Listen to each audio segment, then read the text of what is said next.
From Montgomery Gentry to Celine Dion, and why a certain venue needs a drum cage. Today on the Music Universe podcast.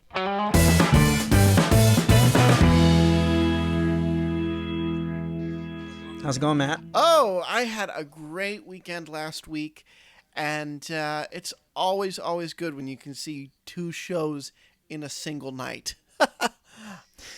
You know, that is really cool, and you are my Or in a single main weekend. concert reviewer.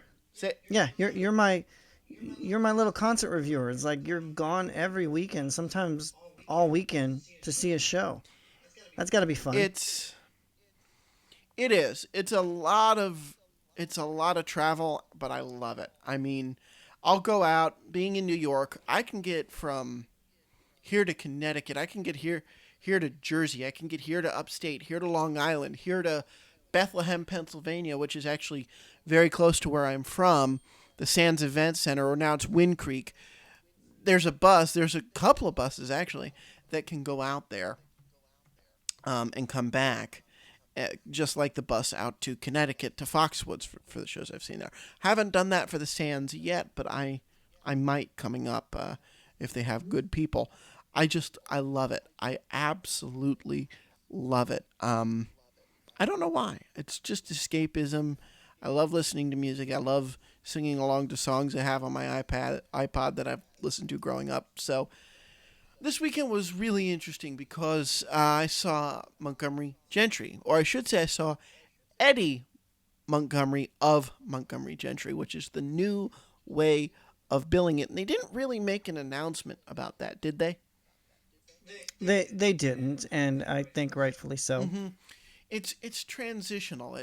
I was talking with their tour manager just on background, and I'm sure this is, and there were fans right there, so I'm sure this is something he would tell anybody, that, it got weird. It got really weird. For those that don't know, the backstory here is that Montgomery Gentry was Eddie Montgomery, whose brother is John Michael Montgomery, so they're a country music family, and Troy Gentry. They were together for 20 years as a music duo. Troy would sing the high parts, the harmony, and Eddie would sing the lower, more southern rock stuff. And big fans, both of us. Big fans. They did some amazing music, one of a kind duo. Nothing before, nothing since. And just like Kobe Bryant earlier this year was killed in a helicopter crash, Troy Gentry was tragically killed in a helicopter crash not too far from where I live. He was killed in Medford, New Jersey, is where the copter went down. So, I'll never forget that day. I was sitting at the computer, like I tend to do a lot, and Brittany Vance, she's one of our writers, in the Maryland area. She sent me a message and said, "Hey, I just heard," something along the lines of, "I believe Troy Gentry just got killed in a helicopter crash." My heart sank. I was so in shock, as the rest of the world was, for like 2-3 weeks, even longer. Yeah. And watched his funeral at another job I was at. I watched his funeral on my phone. Yeah. While I worked. I could not believe someone that I adored as far as their music goes, and he was such a great person from what I've heard, that happened. I'm like, no, this isn't real. And shortly after she texted me that, it made headlines. Yeah. And I fortunately had to report it. Yeah, that's one of the tougher parts of this job. And yeah, definitely. The thing about it is there was a moment at the show where Eddie said he was doing Lucky Man, which was their only Grammy-nominated song, which I think is a shame because there's some great numbers. They have some, yeah. And he just, at the end, he just looked to the heavens and he was like, thank you, God. I'm a lucky, lucky, lucky man. And I could see in his eyes, he wasn't talking about the music or the life or the net worth. I think he was talking about the fact that he was not in that helicopter and could continue the musical legacy of their band. Uh, be- That, or he had the opportunity he had with his brother Troy. yeah, I think so too. It just there was more emotion behind that than just I've had a great life. It was Oh man, this, that just I'm not. I wasn't even there, and I could picture that. It just tears me up, you know. yeah, and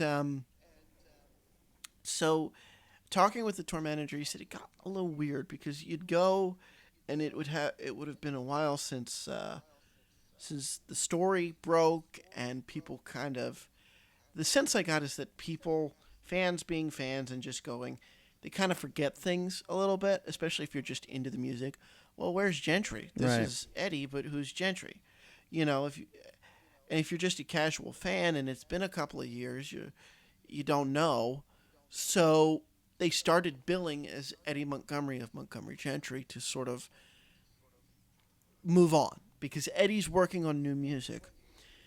And but it's still, as far as I'm aware, going to be under the Montgomery Gentry banner. I don't think he has any interest in going solo in without the Montgomery Gentry name behind him.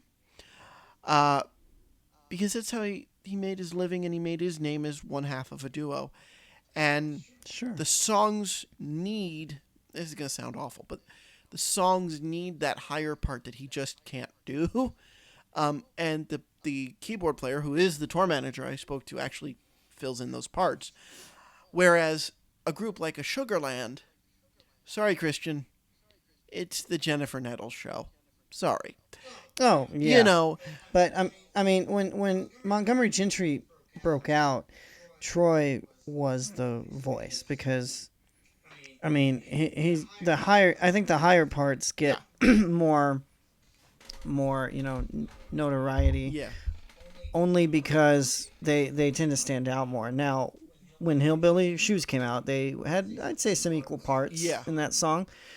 And honestly, whenever I first heard them, I thought, because names are crazy, I initially thought it was one person. yeah.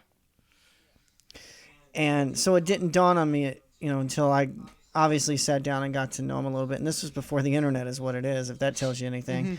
Mm-hmm. So you didn't have all this information at your fingertips like you do now of new artists. Yeah. You know everything about them before their first single even breaks. And when I found out who they were, I'm like, oh wow, this is Southern rock. I really like this. This is Yeah. cool. And I actually met them in Nashville at a number one party for Lucky Man. Oh, great. Super cool guys. Yeah, super cool guys. I got pictures with each of them. And the songwriter, I believe his name is David Waters. He was there, and really cool guys. Well, And yeah. it's just a shame. I never got to tell you this story. Did Troy die on a Saturday or a Sunday? I think it was a Friday. Wait, hang on. I believe it was a Friday. Yeah, it was. Okay, so here's the thing. Here is the yep. It was the Friday the 8th. So September 6th, I met a man. I was at a Nashville to New York songwriters thing. And I met a Yeah, man you covered that. That's right. and I never told this story. I don't even think I wrote this up. I may have made mention of it. But in the review, no, because he was still alive at that point. I met the songwriter Jeffrey Steele, who wrote their breakout hit "My Town" Yeah. on September 6th. 2 days. 2 days before he died. That was just crazy. That was like, holy crap. Because I had just been talking to him about "My Town," the song, before before he kind of crashed the interview I was doing with the two people, Gary Burr and Georgia Middleman, that run Nashville to New York and have great songwriting credits in and of themselves. But Jeffrey Steele, they put him at the end and they did In the Round. He stole the damn show. He's just a stellar talent in his own right. And Oh, he is. 2 days before Troy Gentry died, I talked to Jeffrey Steele. Never forget that. Never forget that. Oh, That's kind of wicked. Yeah. So the show was really great, but the venue was really cool. The venue is essentially a general admission venue, but it's brand new. They converted their outside patio area into a huge indoor general admission area. People before the show, first of all, before the show to this music, first of all, there were three or four bars in the It's my thing. kind of venue. Yeah, so it was a pub. So there was a pub side and that was open. Then they literally had walls blocking off the other side, the concert side, and then it was a pub, and then they brought down the walls, and there was this big bar that ran all the way through the middle of the dance floor, and then one off to the side, and then all the way on the other side. People, you should go look at our Facebook video of this. There's a entire like sports bar restaurant, like the square footage of like an entire small restaurant, completely on the other side, with another huge bar, and then the stage is in front, and the stage is the Michael Judice Del Judice stage, and Michael Del Judice is an instrumentalist in Billy Joel's band, a singer in Billy Joel's band, and has his own Billy Joel tribute band. And he's somebody I want to interview one of these days because his story is phenomenal. And the stage is named Oh, after him cool. because he's from Long Island.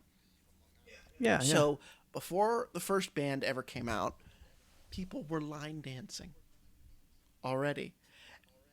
And I have a leg issue. I was supposed to sit, but the table they gave me, I couldn't see the stage. So I was early enough that I was able to get a place at the barricade. And it was a real steel barricade on the floor, that kind of like L-bar barricade that you see at these venues.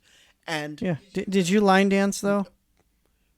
buddy, no, no, no. I had to ask. I would have had somebody I film had it. to ask. I didn't. I can't dance. And I was trying to preserve my feet and my energy because I do have actual issues. So I'm leaning against it, just watching, and I have the biggest smile. And I can say, what the hell is this place in the middle of Long Island? It's called Mulcahy's Pub. Fantastic. I will be back. It was amazing. And then a band came out and played for literally longer than Eddie did. The opening, they were a local band, and they did music spanning the decades, and people were still line dancing. And then Eddie came on, and everybody paid attention. But Yeah, yeah. they made it like a real honky tonk for an hour and a half before Eddie came on to do a show. So dare I say, and I say this knowing the format, but never having been to Billy Bob's, I kind of think it was like a little mini Billy Bob's in the middle of New York. It was really cool. Oh, that's pretty cool. It was, That's pretty cool. 'cause it was more honky tonk than anything that I've ever been to in Right. this city. So it was just awesome. Now, how you said they played longer than Eddie? How long did Eddie actually play? Well, they played from 8. Well, no, they played from 8 to 9:30, and Eddie played from 10 to 11:15. Oh wow, that's short for a headliner. 15 songs, but he hit everything. He really did. There were 2 songs I wanted him Yeah. to do that he didn't do, but What songs? Big Revival and Never Been Good Enough off the new Outsiders album. But anyway, yeah, it was cool. And then I got to see Celine Dion. Celine. Yes, For the tell us second about time. that. It was great. She was great. Her voice just cuts through any room. I mean, my God, you could put her into outer space and the whole world would hear her. I mean, her voice is just awesome. That's a super powerful voice. Definitely. It's an amazing voice. I'll confess I don't listen to her music on my iPod that often, but because you love me, it's all coming back to me now. My heart will go on. Oh yeah, her I love her those version songs. of River Deep Mountain High. She's just such a part of pop culture. I'm sure her tour is one of the ones that was suspended. If you listen to our other podcast, one of the ones that was suspended when all the agencies and promoters got together to say we're not going to do this. But wow, I will say, and this isn't a knock on her, but I saw her in Vegas almost a year ago, almost exactly a year ago. She seemed much more sincere in Las Vegas. It's a much more Really? intimate room. Production value was about the same. The production value was excellent, but her sincerity and her ability to level with her audience was better suited in a smaller venue. She has to be a different kind of entertainer in an arena, and I get that, but her moments of trying to seem sincere kind of just came across as platitudes that were kind of hollow. But other than that, a phenomenal show, and I'd see her again. I think that was just a little lost in the translation to a bigger room. And she also seemed to insinuate that, now this is interesting. Throughout her 10 years in Vegas, or at least she did Vegas from '07 to '09 with the Cirque show called A New Day, Right. which I have on DVD and is fabulous. Then she took 2 years off. She toured the Northeast. Then from 2011 to last year, June of last year, she toured. She exclusively in America did Caesar's Palace in North America. Did not tour. She toured she toured to Japan. I think she toured to France and Europe, but no North American dates for the whole time that she was in Las Vegas at Caesars. And she alluded a couple of times to that. She said, I was locked up in the desert. I don't know how this happened. I can assure you it won't happen again.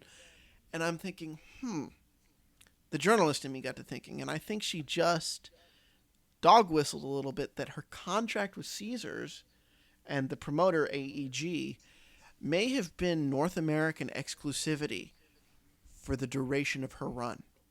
Oh, it very well could have been. Which is incredible. And you know what? She was raising a family. Her kids are older now, I think. Her husband was sick. I can see wanting to have a home base and be able to go home. And by the way, she still lives in Henderson, Nevada. Nevada is her home. It's where she raised her kids. So wait, she actually lives there? Yeah. She's not just staying at the hotel? No, she lives there. She lived there. Yeah.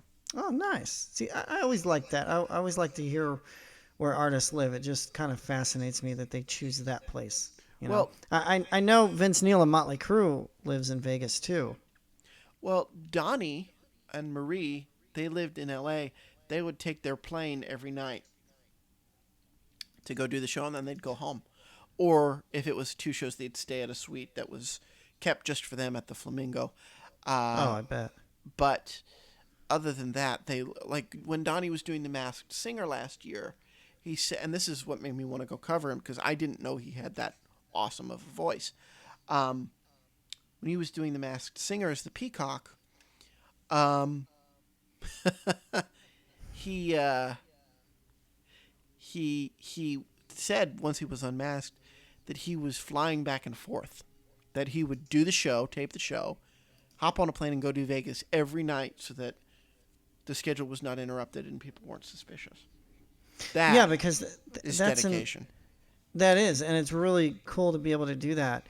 And what's, I'm not a fan of that show, but what's kind of neat and it really boggles my mind is having the staff not be able, either they don't know who it is. Like, how do they get these artists there? It's all these logistics. celebrities there. I was reading about it. A car will pull up to their house. They'll go to some third-party location. A car will get to their house. They'll leave their house they'll get to some third-party location, put a mask on. Another driver will show up, and it's just a silver like visor. Take them to the studio. No team, if they have managers there or whatever, the team has to wear masks too. And they have one dresser who knows who they are. And like maybe 4 people on the production team know who they are. Just because That's crazy. Of the workflow. So, but yeah, that's another That's thing. cool, though. I want to get somebody on here to talk about that. That's just an awesome workflow. But the point being that yes, Vegas is a very accommodating destination. But it also makes me wonder what they paid Celine Dion not to go on tour. But, she also probably benefited from it on the back end because she built up pressure. She built up the same, a mini kind of pressure that Garth did where, toured so long that people needed to see them. Because you can have the financial means to pay for a $200 ticket, but not a $800 trip to Las Vegas to see a It's show. like it's doing it that way is like having an orgasm. It just once you're free to I'm gonna blow let up you like explain that. that one. Well, well, they're exclusive to people coming to see them, and then now they've got this. Everybody's got like this Buddy, that hankering to analogy just brings a whole new meaning to coming back east. So, no, just no. Uh, oh well, get this. yeah. Uh, little sidetrack from our previous one. Reba's now shifted to summer tour dates. Oh wow. Yeah, Oh, that's interesting. yeah. Anyway, back to Um, Celine and your orgasm. I'm just saying, it's like the pressure's built up to go see these artists, and then now it's like, oh, I get to see them, and they're selling like crazy because they've been exclusive right there. They've been holding it back, basically, is what I'm saying, and now they don't have to. That's kind of what I'm getting at. So it's just kind of a funny. Exactly. pun. No, I get the analogy. I just did. That was not what I was expecting I you know. to say. That's why I said it. And when you say something dirty, I just have to lean into it a little bit. Anyway. So, not that that was a dirty analogy. I get your point. But I like making you uncomfortable, and I can hear you're uncomfortable. So, Always. No, I'm fine. anyway. I'm fine. So that was my weekend, and I just enjoy it. Her stage is awesome. I called it like electronic Lego bricks. It's really cool. I don't think she's doing consecutive nights when she in different arenas. She'll do consecutive nights in the same arena, Right. like she did Saturday and Sunday at Prudential Center. Um, but she won't do consecutive nights same arena because that's a massive load in. It's a massive, massive load in. Stage is just Right. awesome. Oh, 18 awesome. song set list, 2 hour show. And again, I'll see her again and again. Her voice is just amazing. So that is my weekend, buddy. Nice. Oh, well, Mulcahy's, the drums. Let's get back to that because you wanted to debate me on this. And in the last few minutes we have here, let's do this. My one note for this 99.9% of the way their venue is the drums were not contained. And it is a small enough venue where I think I could, my intuition, and I've been doing this for a while now, my intuition told me those drums should have been contained because there was a little bit of woo, woo, woo, woo, woo, woo, and you weren't hearing the full song. You were hearing the bar band version of the song done by amazing instrumentalists, and Eddie's voice cut through it, so it was fine, but like Yeah. I shouldn't be feeling the drums in my chest just by themselves. And I shouldn't be seeing the platform they're on shaking. Like Well, why do you, and you told me the other day, you drummers don't like cages in any size venue. Why? I don't because maybe I'm just an ass that way, but when you try to contain the stage volume, I think it takes the energy away, and it may hurt the performance. When you're able to just go full force at it and enjoy it and not worried about how loud you're playing. I think yes, when there's room for the sound to travel appropriately. I don't think Yeah, but this those room was cages big enough. those cages aren't foolproof either. I know They're they can cause some sound issues, and a lot of churches use them. I have people talk to me about them constantly. I'm like, I won't play through them. Well, You're just basically telling me I'm too loud. I don't think and it's their like that. I drums. think it's about mixing for the band. Are you in it for them to hear you, or are you in it to make good music and mix it as close to what the fans remember as possible? If it's about mixing, you're going to contain the drums. You're going to contain your electric guitar if needed by pulling it back on it. The drums are the only thing where when you strike them, you hear them as is. And you heard them as is, but they were also coming through the speakers. So drums are the only ones that get doubled up in that way. Well, I mean, I've had people when I've played, I've had people like, well, they'll put mics all over my kit. And I'm like, you're not going to need to mic that snare. They're like, well, I've got one on it anyway. The moment I hit that snare and I stop playing for sound check, they're like, oh, I cut your snare mic. I go, I told you. Yeah. I already told you not to do it. So, I think it's about, they can, and I'm not a sound engineer of just my experience with them. It's just like, it I don't like them. And whatever, I might get backlash for that. Who cares? No, But it's a as a preference. drummer, I don't like it. I just think you're trying to contain what's naturally supposed to be loud. I And think. yes, they can fix that because they can maybe put a little less drums through the mix because obviously everybody on the stage is going to hear them. But it's to me, it's about the performance and the look as well. If you see a cage on stage, to me, unless it's done right, Garth did it right on the 14 to 16 tour. But if you don't do it right and it's just this five panel shield up there, it looks dumb and it looks tacky. And that's why I don't like it too, because it just doesn't fit right. It's like, okay, you've got to be isolated over here. You have the March Plague. So you got to stay back away from the rest of the band because you can't control yourself. You can't contain this. So to me, I don't know. Maybe it's an ego thing. I don't like them. I won't use them.